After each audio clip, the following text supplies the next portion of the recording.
দীপ্ত সংবাদে সবাইকে স্বাগত জানাচ্ছি। আমি দোলা ডলরেস। শুরুতেই জানাবো সংবাদ শিরোনাম। টাঙ্গাইলের কালীহাতিতে ট্রেনে কাটা পড়ে শিশুসহ 5 জনের প্রাণহানি। মুক্তিযুদ্ধের ইতিহাস ও মর্যাদা সমুন্নত রাখায় গুরুত্ব আরোপ করলেন প্রধানমন্ত্রী। আমাদের স্বাধীনতা এবং মুক্তিযুদ্ধের যে গৌরব ইতিহাস তাকে কোনোভাবে খাটো করতে পারে। দখল দূষণে বিপর্যস্ত নারায়ণগঞ্জের শীতলক্ষ্যা, পানিতে অক্সিজেনের ঘাটতি।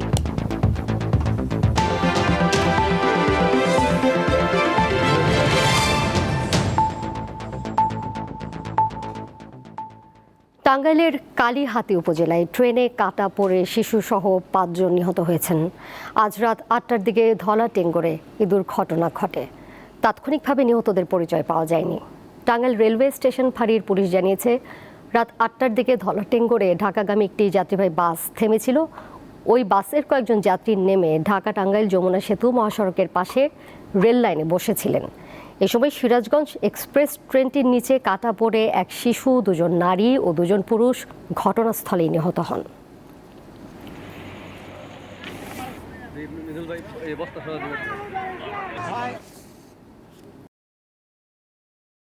প্রধানমন্ত্রী তারেক রহমান বলেছেন, শহীদ রাষ্ট্রপতি জিয়াউর রহমান স্বাধীনতার অনিবার্য চরিত্র। দীর্ঘদিন ধরেই তিনি স্বাধীন ও সার্বভৌম দেশের স্বপ্ন লালন করেছিলেন। আজ রাজধানীর ইঞ্জিনিয়ার্স ইনস্টিটিউশন মিলনায়তনে স্বাধীনতা দিবসের আলোচনায় তিনি আরও বলেন, এমন কিছু করা ঠিক হবে না যা মুক্তিযুদ্ধকে ছোট করে।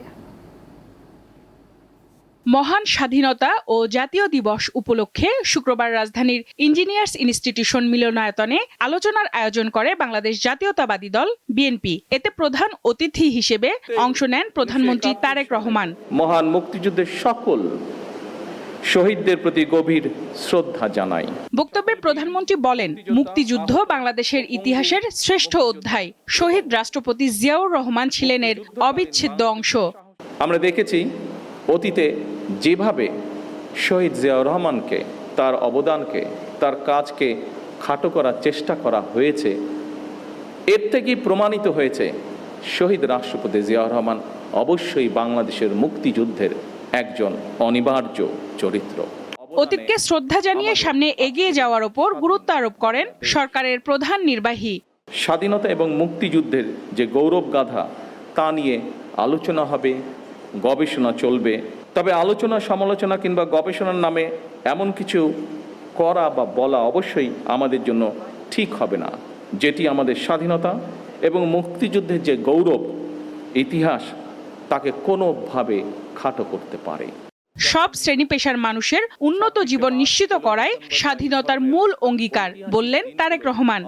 সমাজের একটি অংশ নয়, বরং আমরা সকল শ্রেণী পেশার মানুষকে নিয়ে এই দেশে আমরা ভালো থাকব। এটিই হোক এই স্বাধীনতা দিবসের অঙ্গীকার। সবার সম্মিলিত প্রচেষ্টায় স্বনির্ভর ও সমৃদ্ধ বাংলাদেশ গড়ে উঠবে আশা প্রধানমন্ত্রীর। ঐক্যবদ্ধভাবে সকলে একসাথে দেশের জন্য কাজ করি, তাহলে অবশ্যই আমরা আমাদের কাঙ্ক্ষিত স্বনির্ভর বাংলাদেশ গড়ে তুলতে পারব। সঞ্জিতা প্লাবনী, দীপ্ত সংবাদ, ঢাকা। সরকার যাচ্ছে অন্যান্য প্রসঙ্গে। প্রাচ্যের ড্যান্ডি খ্যাত নারায়ণগঞ্জ শহরের মধ্য দিয়ে বয়ে যাওয়া শীতলক্ষ্যা নদী দখল ও দূষণে বিপর্যস্ত। পানির রং কুচকুচে কালো। বিশেষজ্ঞরা জানান, পানিতে জীববৈচিত্র্য টিকে থাকার জন্য ন্যূনতম 4.5 মিলিগ্রাম অক্সিজেন থাকা প্রয়োজন, কিন্তু শীতলক্ষ্যার পানিতে আছে মাত্র 0.1 মিলিগ্রাম। নদী তীরের ডাইং কারখানা ও বিভিন্ন শিল্প প্রতিষ্ঠানের রাসায়নিক বর্জ্য ও শহরের বর্জ্যে দূষিত হচ্ছে শীতলক্ষ্যা। এর সঙ্গে যুক্ত হচ্ছে পলিথিন ও নৌযানের বর্জ্য, আর দখল তো আছেই। বিভিন্ন প্রতিষ্ঠান ও বাসাবাড়ির অপরিশোধিত বর্জ্য নর্দমা ও খালের মাধ্যমে সরাসরি নদীতে পড়ছে। নারায়ণগঞ্জ পরিবেশ অধিদপ্তরের কর্মকর্তারা জানান, নর্দমা ও খাল দিয়ে প্রতিদিন প্রায় 20 কোটি লিটার শিল্প কারখানার বিষাক্ত বর্জ্য এই নদীতে পড়ছে। রয়েছে হোটেল, রেস্তোরাঁ, বাসাবাড়ির পয়ঃবর্জ্য, গৃহস্থলীর বর্জ্য, পলিথিন ও প্লাস্টিক। প্রচুর পরিমাণে অপরিকল্পিতভাবে বিভিন্ন প্রতিষ্ঠান নদীর পাশে গড়ে ওঠার কারণে বিভিন্ন বজ্র পড়ছে, যার কারণে পানিটা দূষিত হচ্ছে। এখন আর এখানে নদীর পাড়ে দাঁড়ানো যায় না, যে দুর্গন্ধ, সেই দুর্গন্ধ আমরা দাঁড়াতেও পারছি না। গার্মেন্টসের ডাইংয়ের পানি নিষ্কাশন করে সারবো এটা ভিতরে, যাতে এটার পানি পরিষ্কার থাকে, এটা একটা পদ্ধতি নিয়ে। নারায়ণগঞ্জে শিল্প প্রতিষ্ঠানের সংখ্যা প্রায় ৩,০০০। নিয়ম অনুযায়ী এসব কারখানায় বর্জ্য শোধনাগার ইটিপি থাকার কথা, কিন্তু অনেক প্রতিষ্ঠানে তা নেই। অধিকাংশ ডাইং কারখানার বর্জ্য সরাসরি মিশছে নদীর পানিতে। আবার যাদের ইটিপি আছে ব্যয় বেশি হওয়ায় বেশিরভাগ প্রতিষ্ঠান তা বন্ধ রাখছে বলে অভিযোগ।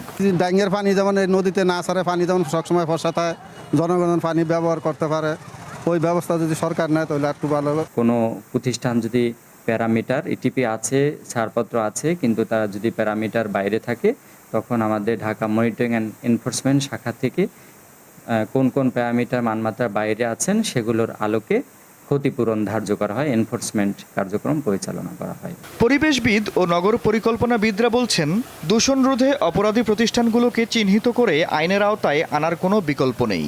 শীতলক্ষাকে বাঁচানোর জন্য এই মুহূর্তে সরকারি উদ্যোগ দরকার, প্রশাসনিক উদ্যোগ দরকার, এক সিস্টেম দরকার। প্রায় 150 কেএলডি এই করা হলে এই যে পয়ঃবর্জ্য সরাসরি পরিশোধন করে আমরা আসলে ফেলবো, সেই ক্ষেত্রে দেখা যাবে যে দূষণের মাত্রা অনেকাংশই কমে যাবে এবং নারায়ণগঞ্জের নগরীর বাসযোগ্যতা আরও বৃদ্ধি পাবে।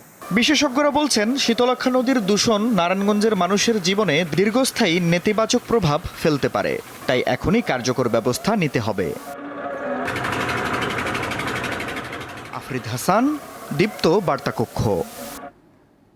বাগেরহাটের চিতলমারী উপজেলায় আধিপত্য নিয়ে দুই পক্ষের মধ্যে ব্যাপক সংঘর্ষের ঘটনা ঘটেছে। গতকাল দুপুর ৩টা থেকে শুরু হয়ে রাত ৯টা পর্যন্ত সহিংসতা চলে। এই সময় অন্তত ২০টি বসতবাড়ি পুড়িয়ে দেওয়া হয়। সংঘর্ষে রাজীব শেখ নামের এক ব্যক্তি নিহত এবং অন্তত ২০ জন আহত হয়েছেন। ফায়ার সার্ভিসের সদস্যরা ঘটনাস্থলে পৌঁছলেও সংঘর্ষের কারণে তাৎক্ষণিকভাবে আগুন নেভানোর কাজ শুরু করতে পারেনি। পুলিশ ও সেনাবাহিনীর সদস্যরা পরিস্থিতি নিয়ন্ত্রণে আনে।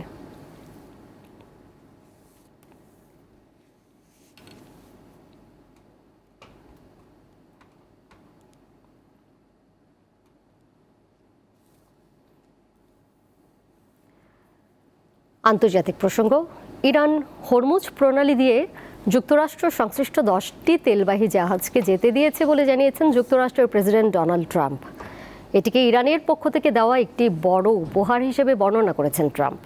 বৃহস্পতিবার মন্ত্রিসভার বৈঠকে যুক্তরাষ্ট্রের প্রেসিডেন্ট জানান, ইরান প্রথমে 8টি বড় তেলবাহী জাহাজকে অনুমতি দেয় এবং পরে আরও 2টি জাহাজ যোগ করে। কয়েকটি জাহাজ পাকিস্তানি পতাকাবাহী বলে উল্লেখ করেন তিনি।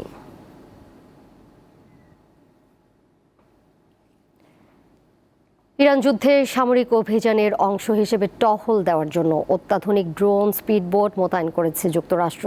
প্রথমবারের মতো কোনো সক্রিয় যুদ্ধে এই ধরনের নৌযান ব্যবহারের কথা স্বীকার করল পেন্টাগন। এদিকে স্থানীয় সময় বৃহস্পতিবার যুক্তরাষ্ট্রের প্রেসিডেন্ট ডোনাল্ড ট্রাম্প দাবি করেন, তেহরানের সঙ্গে শান্তি আলোচনা খুব ভালোভাবেই চলছে। যুক্তরাষ্ট্রের একাধিক সংবাদ মাধ্যমের দাবি, আলোচনা ফলপ্রসূ না হলে ইরানে বড় ধরনের হামলা চালাবেন ট্রাম্প। সেক্ষেত্রে মধ্যপ্রাচ্যে অতিরিক্ত 10,000 স্থলসেনা পাঠানোর পরিকল্পনা করছে পেন্টাগন। এদিকে মধ্যপ্রাচ্যের দেশগুলোর সাধারণ মানুষকে যুক্তরাষ্ট্রের সামরিক ঘাঁটি সংলগ্ন এলাকাগুলো দ্রুত খালি করার আহ্বান জানিয়েছে ইরানের ইসলামী বিপ্লবী গার্ড কোর IRGC।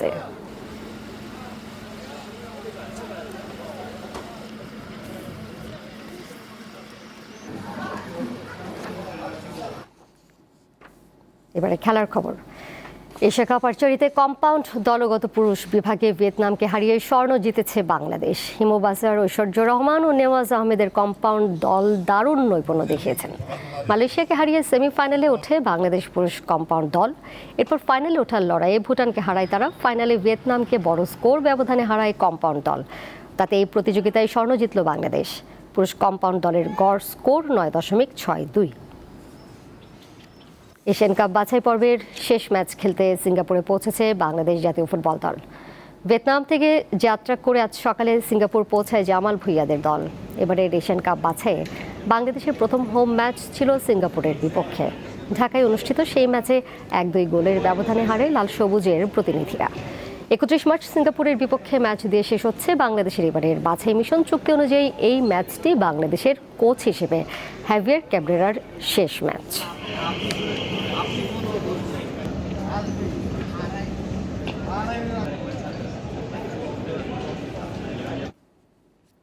এর সাথে শেষ করব দীপ্ত সংবাদ, যাবার আগে শিরোনামগুলো জানিয়ে দেব আরও একবার। টাঙ্গাইলের কালিহাতীতে ট্রেনে কাটা পড়ে শিশুসহ 5 জনের প্রাণহানি। মুক্তিযুদ্ধের ইতিহাস ও মর্যাদা সমুন্নত রাখায় গুরুত্ব আরোপ করলেন প্রধানমন্ত্রী। দখল দূষণে বিপর্যস্ত নারায়ণগঞ্জের শীতলক্ষ্যা, পানিতে অক্সিজেনের ঘাটতি।